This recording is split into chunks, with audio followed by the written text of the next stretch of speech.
Broadcasting from the business capital of the world, this is the Podcast Business News Network. Congratulations to our professional of the year. It's Grant Venerable joining us again from ArtMolecular Concepts. Excited he's here to talk about, well, we're getting back to school time and so much more. But really, as far as, him lecturing, his published articles, him as an author, his expressional art, he does so much. And of course, helps with consulting and a lot more than that. Let me have the man of the hour introduce himself. Welcome, Grant, and congrats again.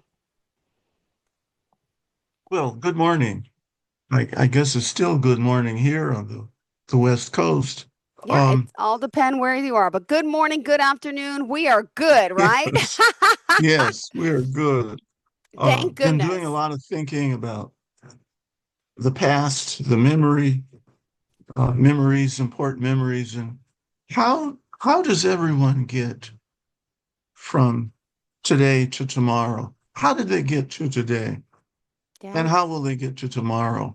That's a part of the conversation that needs to be filled in now from actually before birth until after the end of this existence and the responsibilities that each mortal soul has to navigate that passageway. For me, the best example is the whole task before us to learn. Education may be the most important activity of the human experience. Yep. You set aside procreation, set aside daily nutriments, daily everything else that we have to do to stay alive. But to really enrich and progress in our lives, we need a solid basis in learning, and that can take many forms.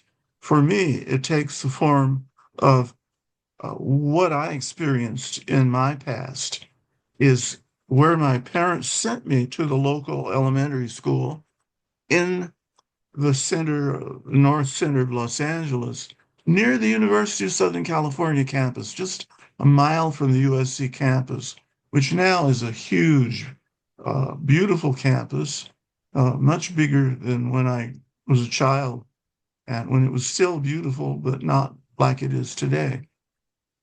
Part of that is what your parents have planned for you, and True. plans don't always work out, but they do the best they can. This is to focus today on the plan that gets the offspring into 17 to 18 years of age when Mm-hmm. they enter college. Those that do are fortunate enough to go to college. Yep.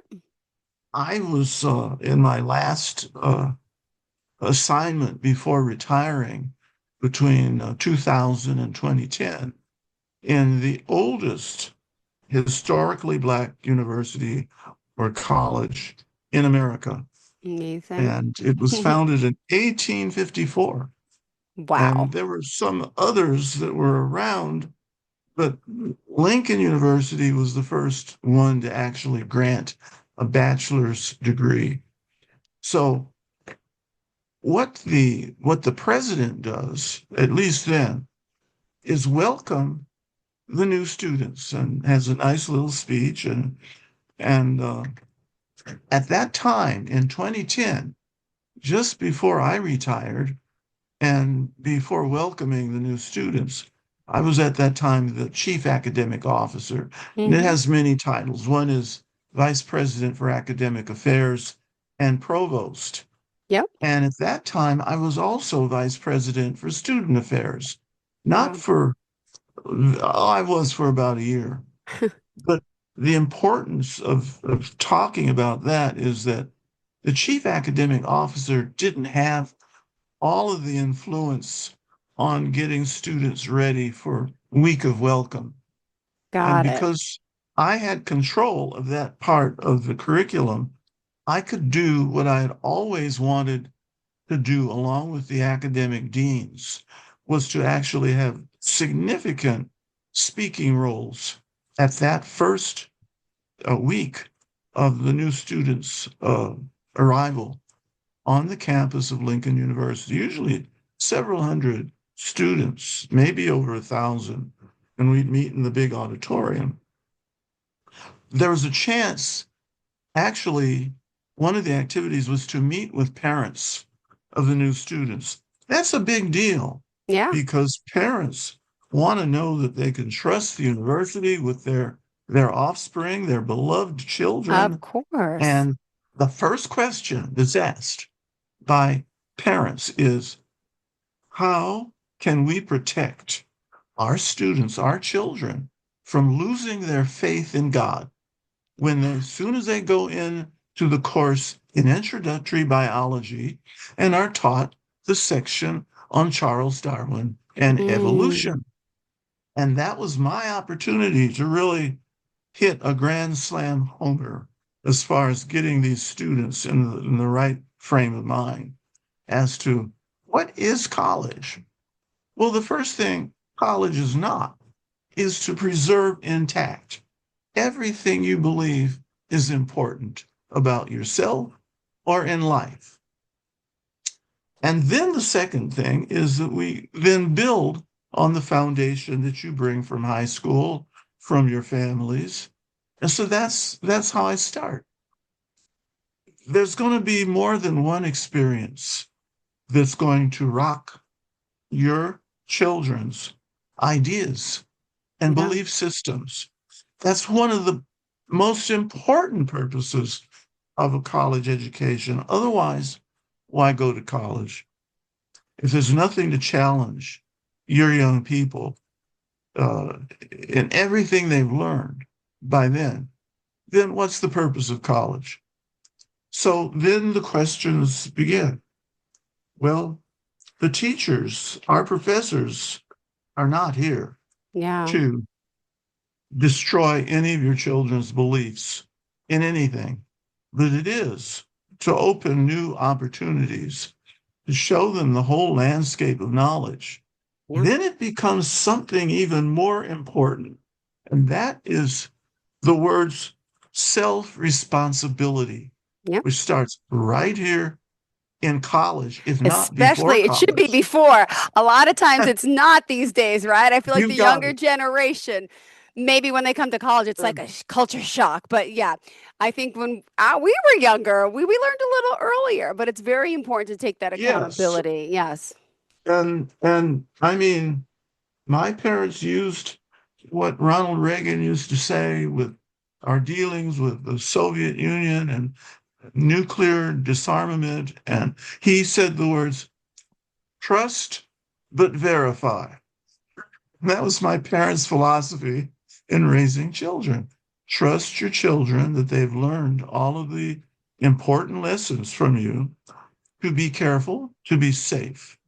And I mentioned this maybe last time about my mother would, when she would show us how to cross the streets, Hmm. you look both ways before crossing to make sure it's safe.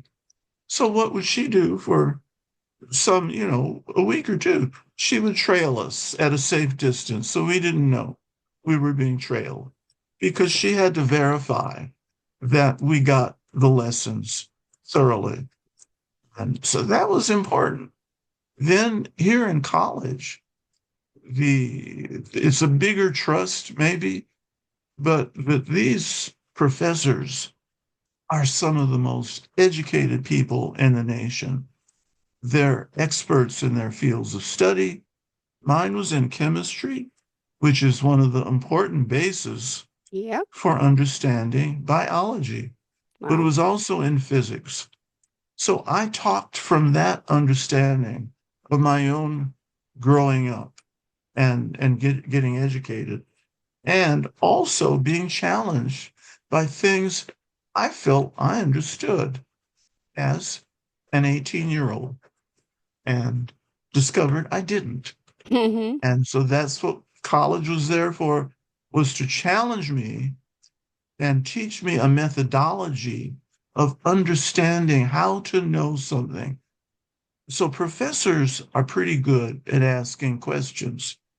That's what they're getting you ready for as a young student, to ask the right questions, Yep. not questions that preserve some predetermined belief that you might have, whether that's religion, whether that's politics, whether that's just going up to the store and buying the right groceries at the store or something else. Uh, that also is the key to science, to dealing with science. They're coming into college with a lot of controversial ideas that they get off of the radio, off of the television, off of the news, off of friends, family Yeah. members that have one view, and then there's another view. And that includes especially politics. Well, some of the family members are Republicans, some are Yep. Democrats. Oh, And so the students bring all of those impressions with them. And not everyone in the family has the same religion. If they all have a religion, that's where responsibility comes in. And that's why this conversation hangs on the idea of being accountable for your own choices and decisions that you make in your life. And if Darwin helps with that, that's really good. But they do learn some things that dispel misconceptions about what Darwin actually did, and that his theory of evolution is not the prevailing theory that is taught any longer. So, what is the prevailing theory? Go to your classes and you're going to find out what that is. Now, I want to get to the terminology sure. because everything that we're talking about deals with a branch of a field called anthropology. That's what college is about. The study of humankind, anthropo, and then the logy, L-O-G-Y, is the study of people, human beings, as individuals and in a group. One of the most fascinating subjects that I was privileged to take at UCLA from one of the great men in that field who discovered many of the scientific bases for race. What we now just gloss over race. Now nobody knows what race means anymore. They hear a lot about it. You can't use race in deciding who gets into college. You can't use race. But the people that make those laws don't even evidence that they understand race as something that's other than what you see when you look at somebody. I think that earlier civilizations, say in the last 200 years, had a better grasp of race than we do now because it was equivalent to nationality. And Europe, I mean, a lot of our people in America come from European ancestors, and they understood it well. If you just start with the UK, which America is a child of UK more than any other nation of Europe. And the UK had so many nationalities of people who were citizens of those sub-nations. There were the Welsh, there were the Scots, there were the Irish, and there were many others that we don't even hear much about. And so people could generally say, oh, the Irish race. Someone is of the Scots race. In general, people pretty much knew what that meant. And it had a lot to do with language because the Scots people spoke English with a different accent than the English, and so did the Irish. So that's a great place to start. And then things evolved even more because really of this group of people, a large group of maybe 4 million people that had been in bondage in this nation until the Emancipation Proclamation that released people from slavery.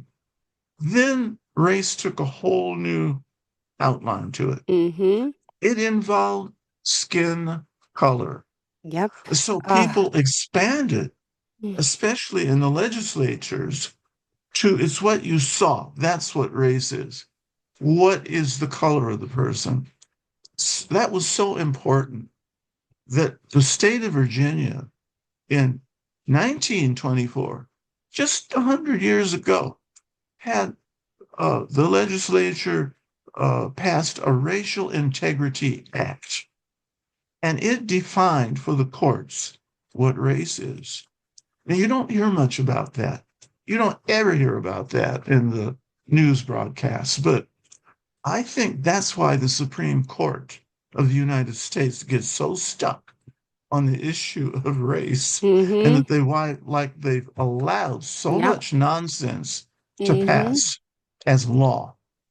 It's because they're using the Virginia Racial Integrity Act that says you are white unless you have more than 1/64th African heritage. Mm-hmm. That goes back 5 or 6 generations. Wow. If you Mm-hmm. have just one ancestor that stepped out of Africa, you're black. You're black, sir. You're black, man. So, Yeah. and that's caused a lot of confusion. It didn't lead to clarity at all in the United States. But now, with the development of science, Amazing. Yep. hold your hat, with molecular biology, genetics, the discovery of the structure of DNA and RNA, we can now nail down what race is. And it's really a genetic gene pool. In fact, it's got so exacting that you could look completely different from somebody else, but still be from the same or similar gene pool. And so you find this conundrum, such as Yeah. that's like a real question. You have Nelson Mandela, the Mm-hmm. late leader of South Africa, God bless. being Yeah. more similar in his genetic properties to the Swedish races of people. Yeah. And if you even look at some of the faces of Mandela's people, they're very similar to the Yeah. shapes of Swedish Yeah. people. So what do you can race to? You can't. You have to just look at the chromosomes and the genes, because visual identification isn't going to work it. And the poor census taker can't make that determination anymore. What happened in this week of welcome is that the parents were pretty satisfied in this emotional saying goodbye Mm-hmm. to their kids. And so then there's a ceremony that celebrates that first big separation in life of these youngsters leaving home and leaving them in the care of these educators. And then they leave, they go back in their automobiles, and the students go to their residence halls. Uh, and so that's that. So where does that put you right now, Jill? Does any questions come up there? No, I'm just intrigued with all of your knowledge. My goodness. And every time I speak to you, clearly with your academic, scientific brain, there's so much that you always bring up and enlighten our listeners with, including me. So I've been learning a lot from you, Oh, and to hear about this too, and the welcoming part of the college, and to now, Nelson Mandela, and wow, I'm great. Keep going. I'm still listening and I'm learning. well, What's let's next? let's let's get into a different Sure. part of linguistics of our Perfect. vocabulary, and that's a word I think most of us have heard. Is called etiology. Etiology, etiology, which is the science of, well, originally it meant what causes certain illnesses. And there's an etiology of illness. Sometimes it's organic, it's because of a toxin in the body, it's because of a physical accident, or because of an environmental cause where someone can't handle psychologically what's happening. But that word has expanded to include what's the cause of how we got to all of the problems we're facing today. And that gets to expanding our, what we call our reference frames to life. Yeah. And I've been blessed with being around friends who were well educated, very intelligent, and one of them has had a, a structure he calls the Williams spheres. And I'm going to expand it maybe by one or two spheres, but they have to do with the category of possible human experiences that we have in life between getting here as an infant and leaving here at the other end, what we call end of life.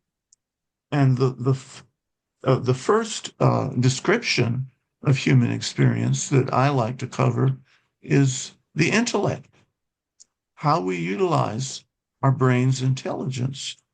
It's not always cognitive, cognitive being you're thinking things through using induction, using deduction, but there's another kind of intelligence that's equally important. It's called emotional. People can get carried away by the feeling of emotion as well as by the quality of emotion, which is emotional intelligence. Without that emotional intelligence, it's difficult to balance what we learn cognitively through the reasoning mind, because it's the emotions that will often tell us better than figuring something out intellectually what is right or wrong.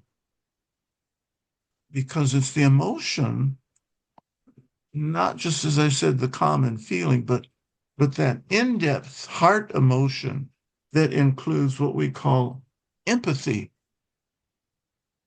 Do we have a feeling toward the experiences of another fellow human being that allows us to recognize them as a neighbor? I mean, neighbor in the broad human sense, someone we don't even know in a small village in China, right as we do this broadcast, is a neighbor because they're part of the human group right here. And what we do here can affect them. The quality of their life, what they do there can affect us. And there's been so much in the foreign relations domain, just in the last 2 decades especially, that affects that empathic connection between our people in the United States and other peoples elsewhere. There's another domain of human experience that brings it's beyond just the intellect, but it's related to the feeling, it's related to the emotion. That's the sociality, the socialization. How Yeah. do we socialize each other? We Mm-hmm. can socialize through school, through career, through organizations, through religion, uh,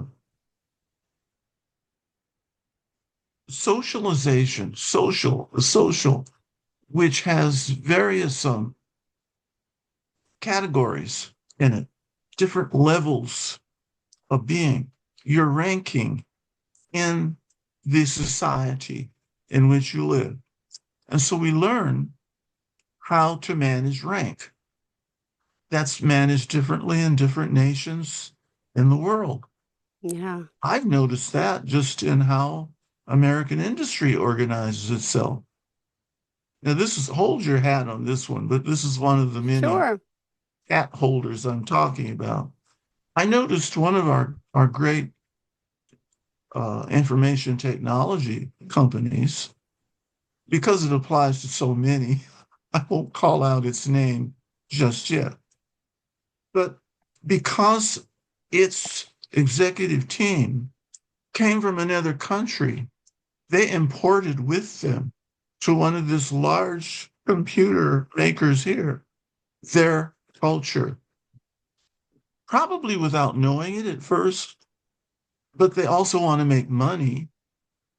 And many of these companies have discovered they can cut down on customer service budgets, obligations, bills by eliminating use of the telephone. Yeah. And everyone knows what I mean on that. I've got to call a few companies like that allows ads. They're supposed to make the ads go off my computer screen, but they've come back.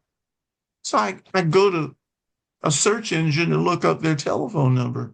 They don't have a telephone number. They want you to go to the website and talk to a robot and explain it to them. So that's another thing. You have the social ranking in a company that employs you. You also have the area. There's three S's. So that's the social, the socialization aspect. There's the spiritual aspect and the sexual aspect. So spirit, it doesn't necessarily refer to religion, but it can. And that's part of the choices that people have to decide they're going to make. Yeah. And it was only 2 years ago when I even discovered my own choice as to nether hat holder, hold your hat. Mm. What is God? Is there a God? If there is, what is it? Who is it? He, she, it. And even though I have gone to church since I was born, I didn't grasp that intellectually, but I grasp it in a more important way that is through emotional intelligence to get the value out of it. By that, I mean, I go weekly, every Sunday, to the little Methodist church that my parents took us to. My father had been in that church for already something like 20 years. My mother's, one of her uncles was the preacher of the church who came a little later on, but we were all there. But this church was founded by a group of people who were World War I veterans. These people were close friends. They survived the war and they came back. And many of them were already Methodists. And they decided to form their own little Methodist church called the AME Church for short. The AME Church, African Methodist Episcopal. Now, this is a history lesson, history and culture. Founded in Philadelphia in about 1789. And that has a whole history to it that's interesting. So, but we were raised as children with other children in this church. We had a Sunday school, we had the regular church service, and we discussed at home over meals, like there was the blessing before the meal. And there were verses to be recited because we each had a little card that my aunt would swap out the verse and say, now read the verse. And then we'd talk just a few moments. What does the verse mean? And that was really my religious training. There was one more aspect to this Methodist approach, and that was the approach of the Church of Jesus Christ of Latter-day Saints. Always had historically been called the Mormon Church. Well, they've been kind of not, they don't really use that name, but they use the whole name. But I still use the short reference when I've got to save some time here. But the beauty of that was my dad had listened to the choir and organ broadcast since 1929. And he would turn it on. My mother would turn it on every Sunday morning while we were getting ready to go to church, to the little Methodist church. That is how I knew so many Protestant hymns, was just listening to the choir and the organ. But it also inspired me to develop my piano lessons until the day I could actually play the organ. But the style I use of playing the organ is the same style that these very experienced veteran gentlemen would use, whose names are Alexander Schreiner and Frank Asper. I mean, they inspired me so much as ages 5 up to 15, 20, that I borrowed their style. So even today, yes, I learned the organ and I sometimes play the organ at the churches that I attend, even here in the desert here. So I'm stepping up with each of these categories of experience. There are beliefs that are handed to us by parents, grandparents, families, friends. Some of the beliefs the parents don't want you to pick up from maybe some of your contemporaries, but you also pick up beliefs from the radio, from the television, from the movie industry, and they become part of your standard belief set, right or wrong. Where that especially has the most powerful impact is in that fifth category, the sexual category. Everything you believe may not be very true. And that is another responsibility one has to develop as one moves through adulthood, is self-education to learn what's true, what's not true. Where is that showing up today? Transgender young people, do they get medical care? Mm-hmm. And the Supreme Court just said, yes, we have the right to deny them medical care. So we also, as citizens, have the responsibility of saying, well, what am I responsible for? Am I responsible for my neighbors or not? That's religion. That's ethics. That's morality.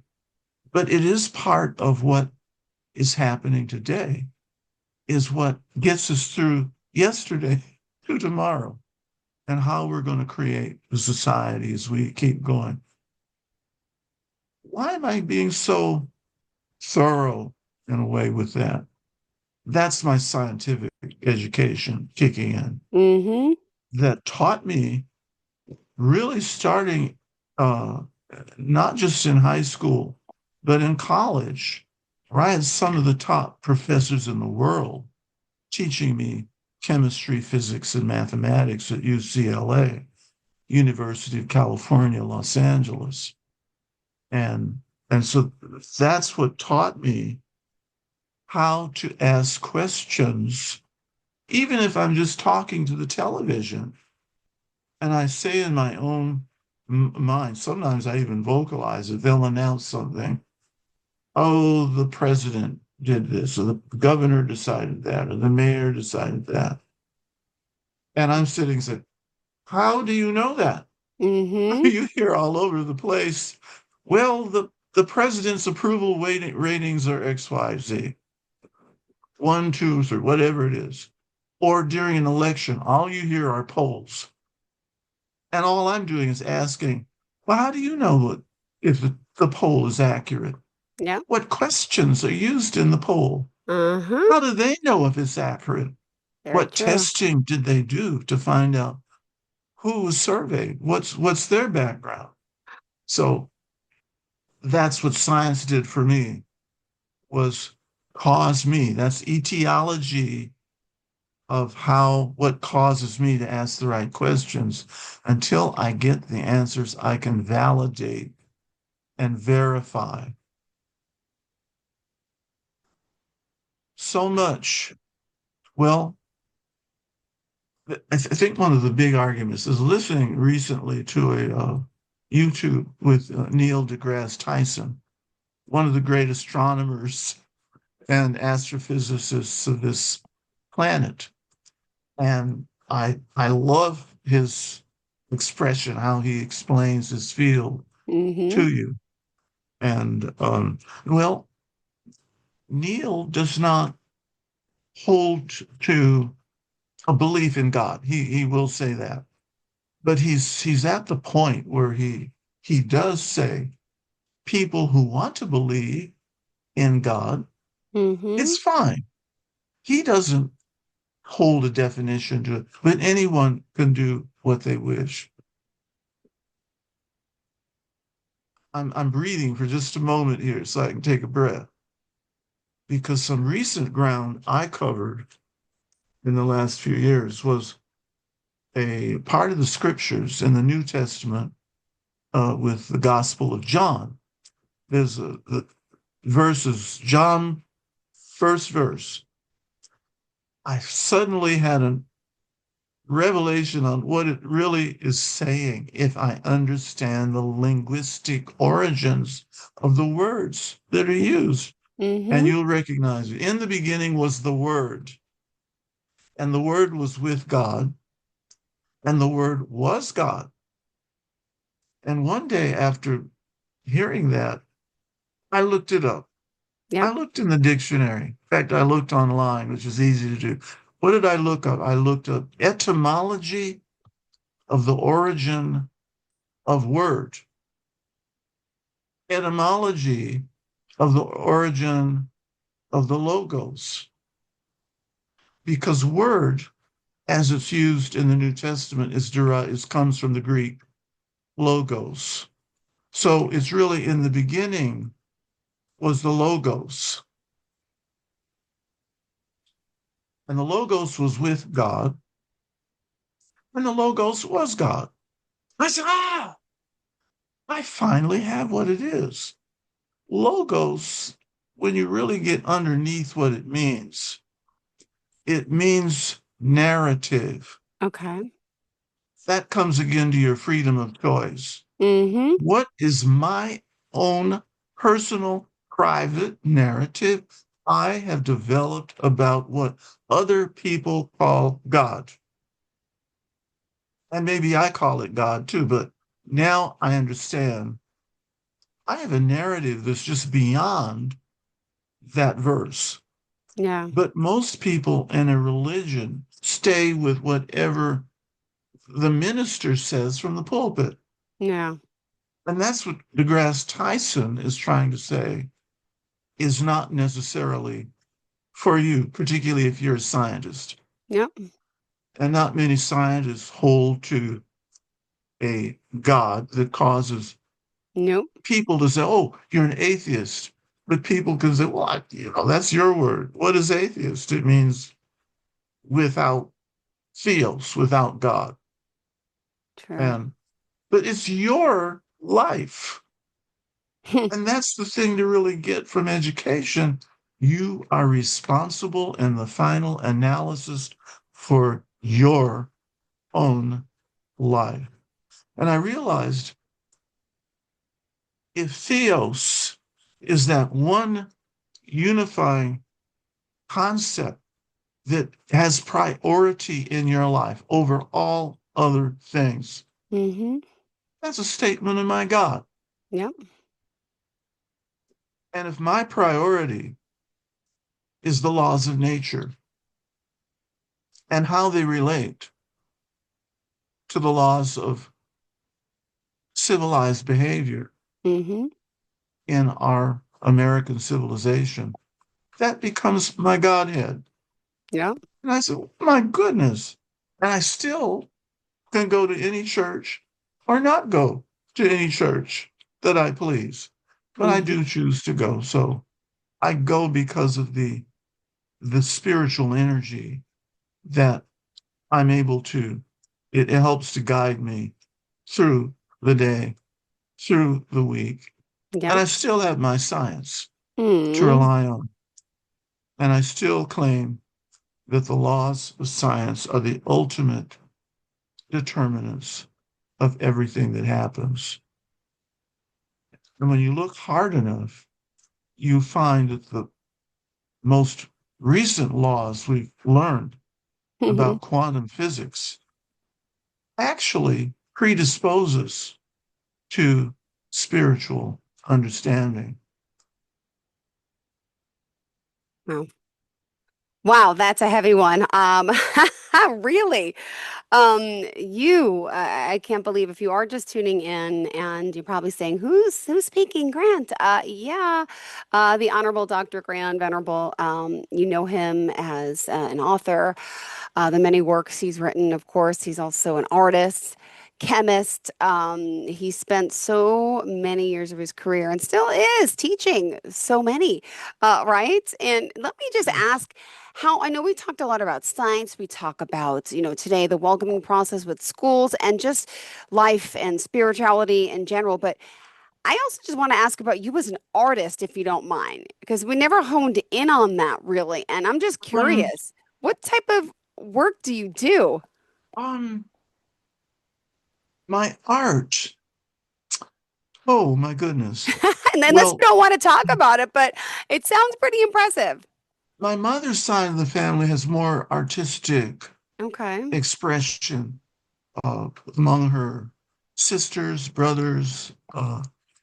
Um, I was very active in doing art in elementary school. I enjoyed watercolor art. I enjoyed watercolor in junior high school. I did posters in junior high school. But in junior high, I loved to make paintings of trains, railroad locomotives. I was Mm-hmm. crazy over diesel engines, diesel locomotives, passenger cars, trains going over tracks through Yeah. mountains and by the sea.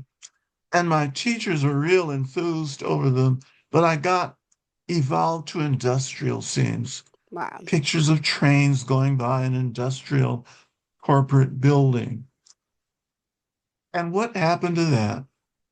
It happened that the art teacher recommended me to go with students of other junior high schools to the Otis Art Institute on a PTA art scholarship back in 19, when was that?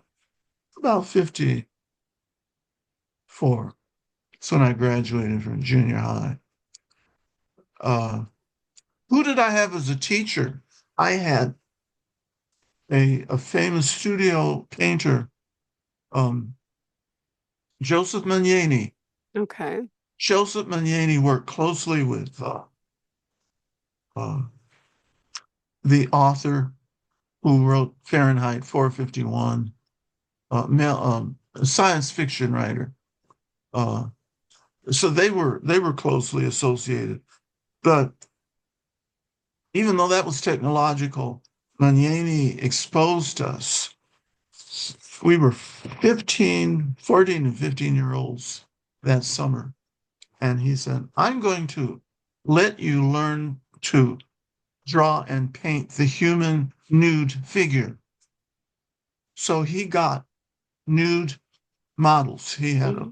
It was a regular young woman and a young man that came in and they modeled for us. They'd come in their bathrobe and then they would slip out of their Yeah. bathrobe. This is where that fifth William sphere comes in of Mm-hmm. sexuality, which is really the psychological definition of what attracts you, who attracts you, why it attracts you, why they attract you. It made no judgments beyond that. It's just Mm-hmm. simply that's what interests you in that area of life. Well, the Magnani, he says, I figure you guys are very mature young people. And Yeah. we were. I have to say, we were, because he was able to teach us using geometric shapes that fit different parts of the human body to start Mm-hmm. with pencil drawings of those shapes and then fill them in with the curves around the body we were drawing with these models. Now you asked me about the arts, but that's where Yeah. it started. And Amazing. but I didn't have anything to do with it once I got home because I wasn't in junior high anymore. I was in high school and focusing more on math and science and English and social studies and Latin. But I did keep up my art. And I learned the chemistry, I learned the physics and the math.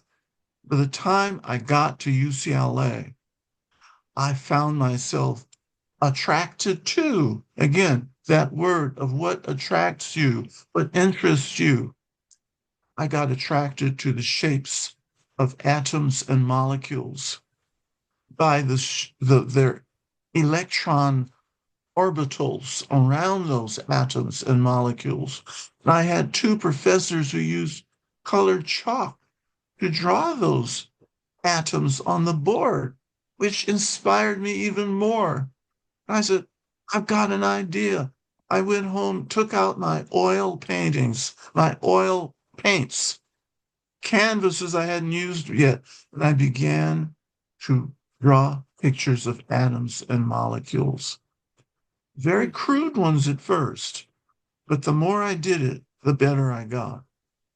So that's one thing you can see in my memoir is that there's at least one of my oil paintings on molecular structures in each chapter. And some chapters have 2 or 3 paintings in them. Well, what happened with that was discovering emotional intelligence. How do I learn chemistry in the first place? How do I learn physics? How do I learn mathematics?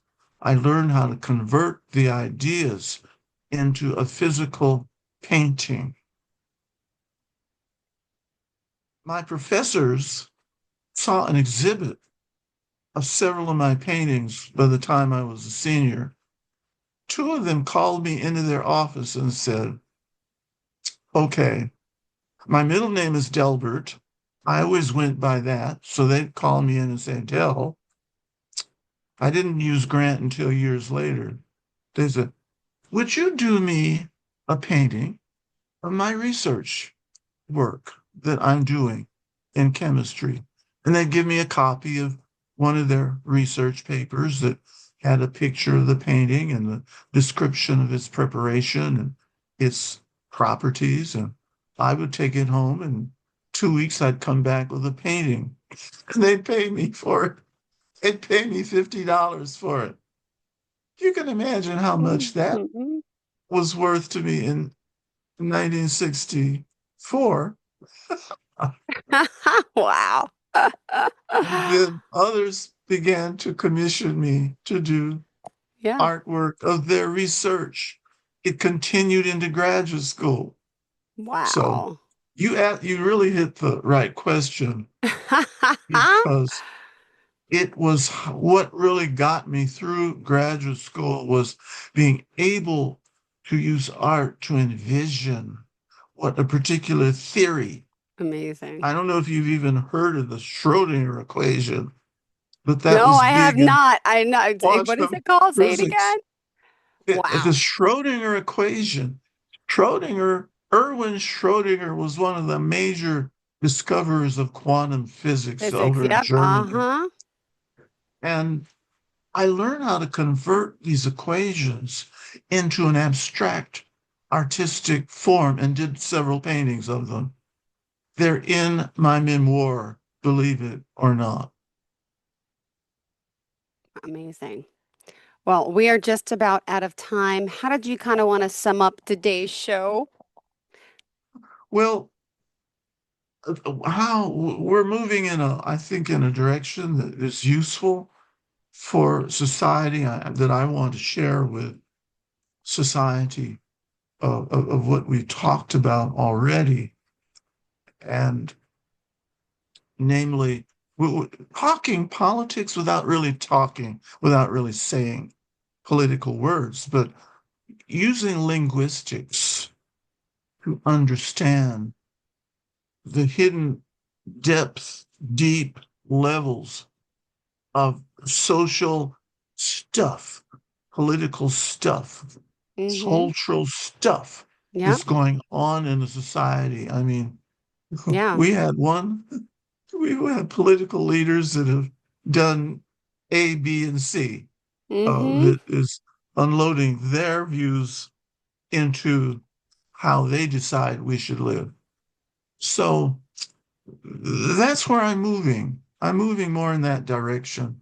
I'm grateful to you, Jill, Thank for you. allowing me a podium, a platform to start to talk about these things, because my professors didn't always understand what I was trying to say, but I knew what I was saying and trying to say. And the last thing I want to touch in on brings this full circle to the week of welcome, Beautiful. when Yep. the parents would ask, well, how do we protect our students from losing their faith in God? Yeah. Um, I want to start with, I'll be a little bit cultural and ethnic here, but in the Western world, the first people that really began to talk about God Yeah. were the Jews. Yeah. And that was more important than anybody could ever imagine, because what they got going when they first put in the first scriptures, the Old Testament, the Torah, is Yes. that God is nameless. We're not going to put all that crap on God. Nope. God is nameless, and God doesn't even have a visual image, Beautiful. except they may have certain visions that, artists have tried to capture those visions. But that led to something the rabbis back in 2000 BCE didn't imagine, namely the development of science Wow. as we know it today, Gosh. science, mathematics, and technology, because they developed a special technique around the scriptures when they talked about God, Yeah. and they would ask themselves, well, how do we know? How do Ugh. we know this? And Well, that developed a method of asking questions to something that had no physical form that you could mm-hmm. see. And that's what we call interrogating the subject. Amazing. And Well, what do I you, apologize. We are out of time. I'm sorry. We have to kind of wrap it up. Sorry. that's where we want to go next, Yes. is what that's about and how I learned science.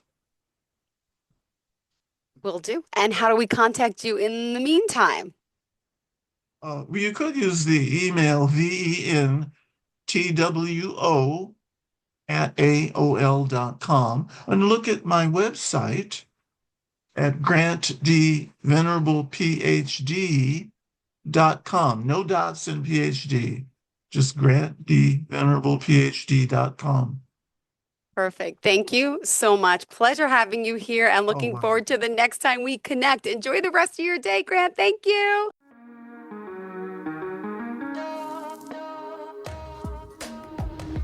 Broadcasting from the business capital of the world, this is the Podcast Business News Network.